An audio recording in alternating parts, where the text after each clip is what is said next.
Hello, I'm Louise from the Cotswold Sewing School and I'm here today with Just Fabrics to show you how to make a hard padded pelmet with a piped edge.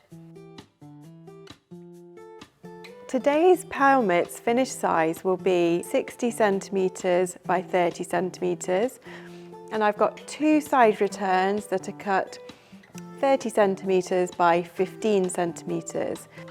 And the thickness of the MDF sheet that we are using for this pelmet is 5mm. So the first thing you need to do is you need to attach your side panels to your main pelmet panel. And this is as easy as using brown tape. So you're simply going to butt up your side return to your main pelmet panel, pop over the join your brown tape, smoothing as you go, and carefully just fold it over to the other side and just wrap the brown tape around. I'm just smoothing as much as I can, and just a couple of times around should be plenty. Repeat exactly the same on the other side. To cover the board today, we are going to use curtain interlining. For this, you need to cut out two panels of interlining to cover the whole of the front and the whole of the back. So cut two interlining panels 90 by 30 centimetres. To attach them to my pelmet board, you will just need either fabric adhesive or upholstery adhesive. With our pelmet board now covered, we're ready to talk about the cut sizes we need to create our pelmet cover. To start with, we're going to look at our main fabric, which is obviously going to cover the whole of the front of our pelmet and the sides, of course, when your pelmet folds round. But we're also going to want our main fabric to follow round to cover the back of our side returns too. And we don't want to be stitching on a raw edge. So we add a seam allowance on either side so that we have enough fabric to fold over just past our join to then hand stitch along. So therefore, our cut width of our main fabric today is 126 centimetres. The cut drop of our fabric is the finished drop, which is 30 centimetres, a heading allowance, which will wrap round the back where our Velcro will be attached to, that is 10 centimetres, and then just a seam allowance for our bottom join, which is where we'll be adding in our piping as well, and that is 1.5 centimetres today. So your cut drop today for your main fabric will be 41.5 centimetres. We're now ready to cut our backing fabric to the correct size.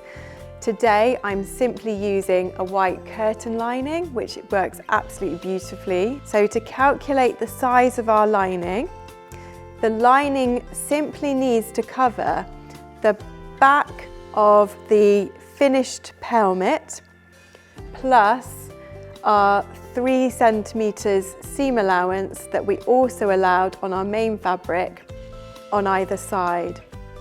Therefore, the cut of our lining today is going to be 66 centimetres wide by 31.5 centimetres drop. On our pelmet today, I'm going to be adding a piped edge. We've made a previous video on how to make your own piping to guide you through this process. If you'd like to watch that video now, please click the top right corner. The length of piping that you require is the pelmet panel, so the 60 centimetres, plus your side returns, that's 15 on either side.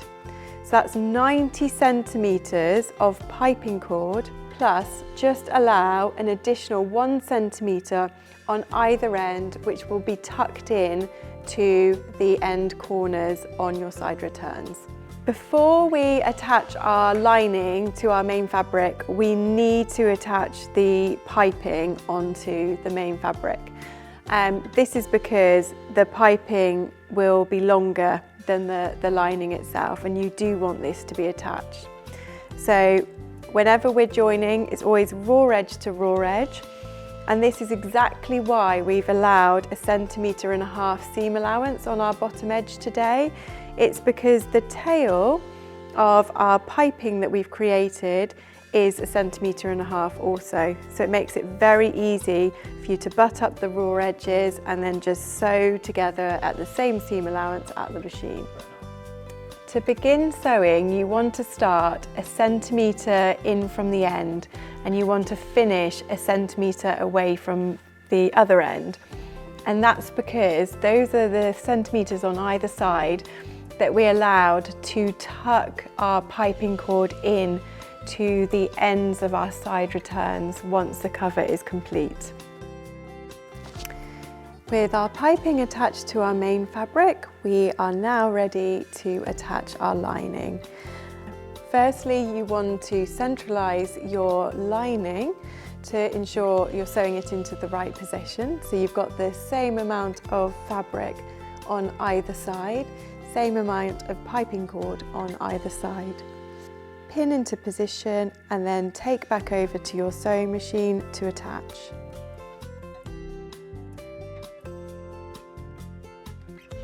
We're at the stage now where we can turn in our heading.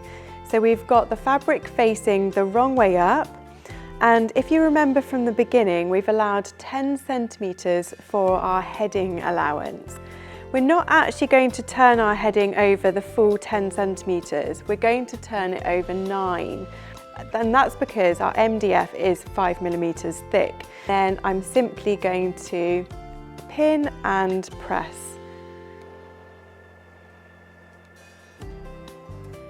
With your heading turned in, if you position your actual pelmet board now in the right place on your pelmet cover and pull the lining back, what we want to do is we want to attach our Velcro to our heading.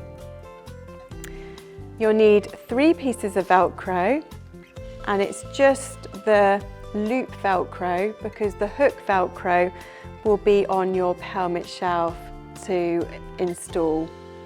Our long piece of Velcro wants to be a couple of centimetres shorter than the width of our finished pelmet board. Therefore, if you cut your Velcro, the long section of your Velcro, to 58 centimetres, it will avoid the joins where your side returns will turn in. So first of all, we'll position our middle piece of Velcro. We turn our heading over, turn our board up slightly just so we can see where we're going to have that join.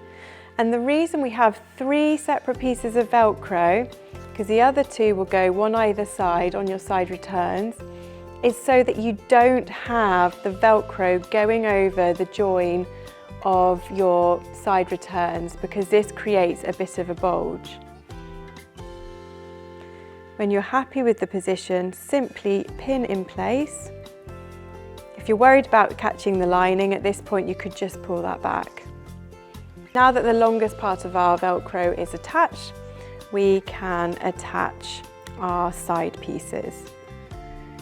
Again, just be very mindful of not starting it over the join itself. And try and line up the top edges of your Velcro. Remove your pelmet board and take over to the sewing machine to sew in place. With our pelmet board positioned in the correct place, we can now fold our lining up. The edge of the lining should reach the top of your pelmet board. You can see from where the piping stops, the fabric wants to continue at the 1.5 centimetre seam allowance. Just tuck the end of your piping cord in and then fold over your side return. When you're happy with the position, pop a pin in place ready to hand stitch. And now repeat on the other side. With your bottom edge secure with your pin, you can now turn in your raw edge running up along your join. And when you're happy with the position, again you can just pop a couple of pins in, ready to hand stitch. And now repeat this on the other side. On the bottom edges, we're actually going to use a ladder stitch. Now I have colour matched my thread. I could either have gone for a blue for the main fabric or a red for the piping. In this instance, I've decided to go for the red. I've also left a little tail after securing off my thread with a couple of knots. This will then be tucked under my side return when I hand stitch up the other side. So you can see my needle has just gone through the edge of the piping.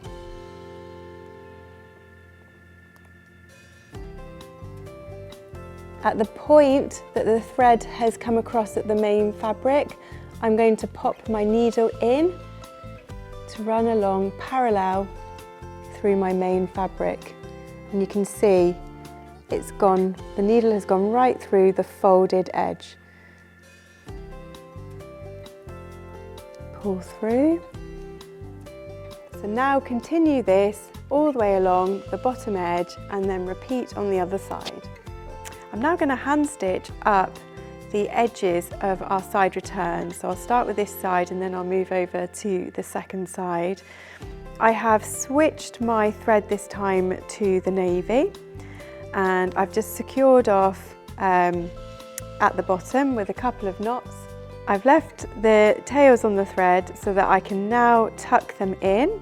So again, it's going to be the ladder stitch all the way up either side to the top of my lining and then repeat it on the other side.